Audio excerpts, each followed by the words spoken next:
The night was dark. The date was March 9th, 1945. Below, the sprawling city of Tokyo was a sea of shadows. Millions were asleep in their homes. Wood, paper, packed tightly together. A city of tradition and fragility. Cold, dry air. A strong northwest wind. A wind that would soon feed an unimaginable horror. Few could know what was descending from the heavens. Few could imagine the scale of the destruction. Not just another air raid. Something different. The beginning of an inferno. Hundreds of massive airplanes high above. B-29 superfortresses, the most advanced bombers of their time. A long, silent procession through the night sky. Not a factory, not a military base. The city itself. A new kind of weapon. Designed not to explode, but to burn. The mission, simple. The mission, brutal. Set the heart of Japan's largest city ablaze. Planners had studied the city's weaknesses, wooden houses, the wind. The first bombs fell just after midnight. Not high-explosive bombs. Small canisters filled with jellied gasoline, napalm, canisters scattered across shitamachi, crashing through flimsy rooftops, spilling a sticky, burning liquid. Small fires erupted instantly. Dozens, hundreds, thousands. The wind began to howl. It fanned flames into walls of fire. The night became a terrible, orange glow. Not just a fire, a phenomenon of physics and death. A firestorm. Immense heat created a powerful updraft. A column of superheated air rose thousands of feet. At its base, a vacuum formed. Cold air rushed in to fill it. Winds on the ground reached hurricane force. The fire created its own weather system. A self-sustaining monster of flame. A beast that consumed everything. The city was being devoured by a man-made hell. The destruction was almost total. In the span of just a few hours, nearly 16 square miles of Tokyo were wiped from the face of the earth. The firestorm incinerated everything. Wooden homes turned to ash in seconds. The heat was so intense, it melted metal glass. Rivers, canals boiled. People who sought refuge in the water were boiled alive. The streets became channels for the superheated winds. Tunnels of fire that offered no escape. The air itself became a weapon, filled with toxic smoke embers and a terrifying lack of oxygen. It was a scene from a nightmare, a vision of the apocalypse brought to life. The loss of human life was staggering. More people died on this single night in Tokyo than in the initial blasts at either Hiroshima or Nagasaki. It is estimated that over 100,000 people were killed. Many more were injured, their bodies scarred by horrific burns. Hundreds of thousands were left homeless, their lives and their city reduced to a smoldering ruin. The bodies of the dead littered the streets, many burned beyond any possible recognition. They were fused together in heaps, frozen in their final desperate moments of agony. It was the single deadliest air raid in all of human history. This was not an accident. This was not a random act of war. It was the result of a deliberate strategy. It was a chain of cause and effect, where every link was forged with cold, calculated precision.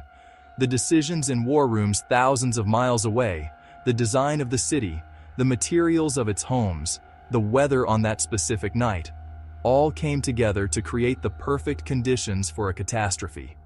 To understand how such a horror could be unleashed, we must look at each of these links. We must examine the choices and the circumstances that led to this fire. In this story, we will uncover the events that led to the Great Tokyo Firestorm. We will explore the background of the war and the strategic thinking behind the raid. We will witness the attack through the eyes of those who were there, in the air and on the ground. We will dissect the mechanics of how a city was turned into a raging furnace. This is a dark chapter in our shared history, but it is one that must be told. It is a story of how science, strategy, and weather can combine to create a hell on earth. It is a warning that we must never forget. Table of Contents, Part 2, Act 1. Background, about 5 sections. Tokyo in early 1945 was a city caught between two worlds. It was the modern capital of a vast empire, a hub of industry and military power. Yet it remained a city deeply rooted in tradition. Its urban landscape was a testament to this duality. Modern steel buildings, concrete buildings, wood structures, paper screens. Homes were built close together, separated by narrow lanes and alleyways. These structures were made from traditional materials that were light, elegant, and tragically flammable. The walls were often thin wood, paper screens or shoji, serving as windows and partitions. It was a city built for earthquakes, but not for fire. The population density was immense. Millions of people were packed into these fragile residential districts. Neighborhoods like Shitamachi, the low city in eastern Tokyo, were particularly crowded. Here, working-class families lived in tight-knit communities, their small homes and workshops forming a dense, continuous fuel source. Generations had lived this way, their lives interwoven with the fabric of their neighborhoods. They had fire drills, and local fire brigades were a point of civic pride. But these preparations were designed to fight 1 or 2 house fires at a time. They were completely inadequate for the scale of destruction that modern aerial warfare could deliver. The city was, in essence, a tinderbox waiting for a spark. This vulnerability was not a secret. Japanese authorities had known for years that their cities were susceptible to fire. Efforts had been made to create fire breaks, wider avenues and parks designed to stop a fire from spreading. But the pressures of a rapidly growing population and a nation gearing up for total war meant these projects were often incomplete. Many of the fire breaks were not wide enough. In many areas, new wooden structures were built right up to the edge of these planned safety zones, defeating their purpose. The city's water system was also a point of weakness, with infrastructure that could be easily damaged by explosions, rendering hydrants useless when they were needed most. The people of Tokyo lived under the constant shadow of war, but daily life continued. They had grown accustomed to air raid sirens and drills. They had blackout curtains and small personal shelters. But there was a false sense of security. Previous air raids had been sporadic and had targeted specific industrial or military sites. The idea that their homes, their entire neighborhoods, could become the primary target was a horror few had truly contemplated. They put their faith in the air defenses and the vastness of the Pacific Ocean. They lived in a city of beautiful, delicate structures, unaware that its very nature had marked it for destruction.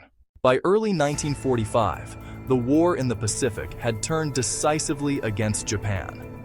The island-hopping campaign had pushed American forces ever closer to the Japanese mainland. Saipan, Tinian, Guam. This was a critical turning point. These islands were close enough for a new and terrifying American weapon to reach Japan's home islands.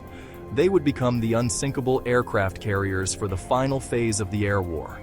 The war was no longer a distant conflict. It was coming home. Japan's war economy was beginning to crumble.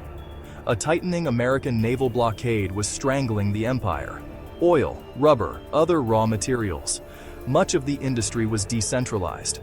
Thousands of small workshops in homes and neighborhood buildings produced parts, components for aircraft, munitions, other war materiel. This shadow industry was woven into cities like Tokyo. It was impossible to separate civilians from the war effort. From the Allied perspective, the war had become a brutal war of attrition. Iwo Jima, Okinawa. Soldiers fought to the last man. American casualty rates were horrifyingly high. Military planners projected the cost of a full-scale invasion of Japan. Estimates predicted millions of casualties on both sides.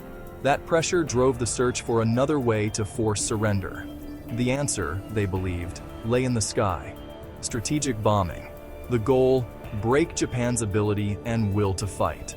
The weapon chosen for this task was the Boeing B-29 Superfortress. It was a technological marvel, capable of flying faster, higher, and carrying a heavier bomb load than any other aircraft in the world. However, the reality proved to be very different. The crews of the B-29s discovered a new and powerful enemy they had not anticipated. The jet stream made precision bombing nearly impossible. The results were deeply disappointing. The entire B-29 program was at risk of being labeled a billion-dollar failure. A change was needed. In January of 1945, a new commander arrived in the Marianas to take over the struggling WWII bomber command. His name was Major General Curtis LeMay. He was blunt, cigar-chomping, and relentlessly pragmatic. He looked at the failed high-altitude raids and quickly came to a startling conclusion. Everything about the current strategy was wrong. He decided to completely rewrite the rulebook for strategic bombing. Instead of flying high, he would order his planes to fly low. Instead of flying in the day, they would attack at night. LeMay decided to abandon high-explosive bombs almost entirely. To increase the bomb load, LeMay made another shocking decision. He ordered most of the defensive machine guns and ammunition removed from the bombers. He decided to switch to incendiary bombs. Specifically, he would use the M69 incendiary. He had studied reconnaissance photos and intelligence reports on the construction of Japanese cities. He saw what others had seen, cities made of wood and paper. LeMay's new strategy was no longer about hitting a specific factory. It was about burning down the entire city around it. The target chosen was Tokyo. The specific area was a 12-square-mile section of the densely populated Shitamachi district. Planners used detailed maps and population density data to calculate the exact amount of firebombs needed to achieve total destruction. The goal was to start so many fires so quickly that they would merge into a single, uncontrollable conflagration, a firestorm. A small group of Pathfinder planes would go in first. They would drop their incendiaries in a large X pattern. This flaming X would serve as a guide for the main bomber stream.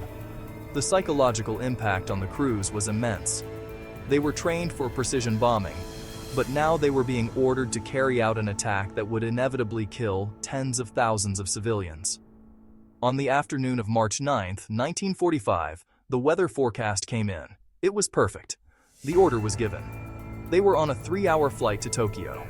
They carried with them a payload of fire and a strategy designed to create a man-made hurricane of flame. The journey from the Marianas Islands to Tokyo was a long and solemn one.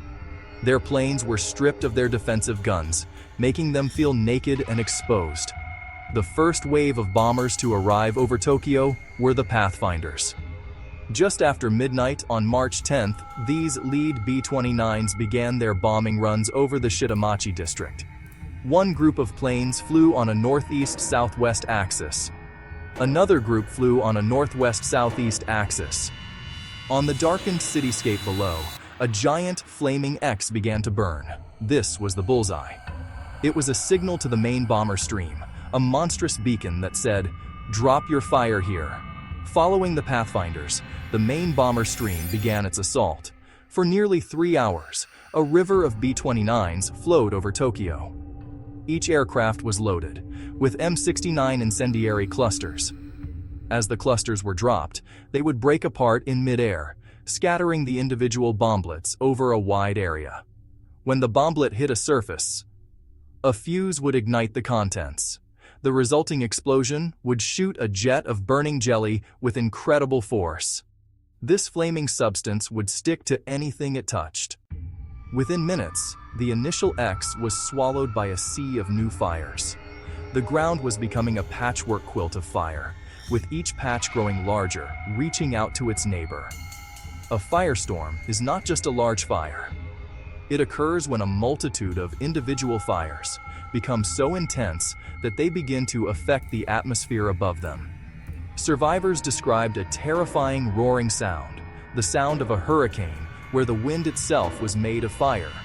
It is estimated that ground temperatures exceeded 1,800 degrees Fahrenheit, hot enough to melt aluminum and boil canals. To breathe, it was to have your lungs seared. People not immediately consumed by the flames found themselves unable to breathe. The scene at the Kototoi Bridge was one of particular horror. As the firestorm closed in on both banks, the bridge was transformed into a death trap. The fire had become a self-sustaining entity. The city itself had become a predator, and its inhabitants were its prey. The morning of March 10, 1945, revealed a city that no longer existed. Where a vibrant, teeming metropolis had once stood, there was now only a smoldering gray desert. The air was thick with the sickeningly sweet smell of death and ash, a stench that clung to everything. The first task was to deal with the overwhelming number of dead. They gathered the charred, unrecognizable remains of the victims. The dead were taken to parks, temple grounds, and empty lots. For days, smoke from these mass cremations added to the haze over the city, a final, somber ritual for the uncountable dead. For the hundreds of thousands who survived the firestorm, the ordeal was far from over. They were left with nothing. They were suffering from horrific burns.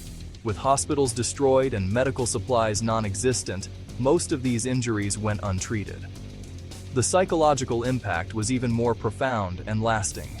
Survivors were haunted by what they had seen, heard, and smelled. They were plagued by survivors' guilt. The fire had burned a deep and permanent scar not just on the city's landscape, but on the collective soul of its people. Their testimony speaks to the true cost of the firestorm. From the American military perspective, the mission was an unqualified success. The justification for the attack rested on the cold logic of total war. This single raid caused more immediate deaths than the atomic bombing of Hiroshima or Nagasaki. It remains the deadliest single aerial attack in human history. Today, Tokyo is a gleaming modern metropolis. The physical scars of the firestorm have long since healed, but the memory is kept alive. The Tokyo firestorm was not a freak accident. It was the predictable result of a chain of carefully linked decisions: a flammable city, a ruthless strategy, a tailored weapon, and non-existent defenses. Remembering the firestorm is not about assigning blame. It is about understanding the full, horrifying potential of warfare. A lesson written in ash, a profound and urgent plea to never again allow such a fire to be forgotten or repeated.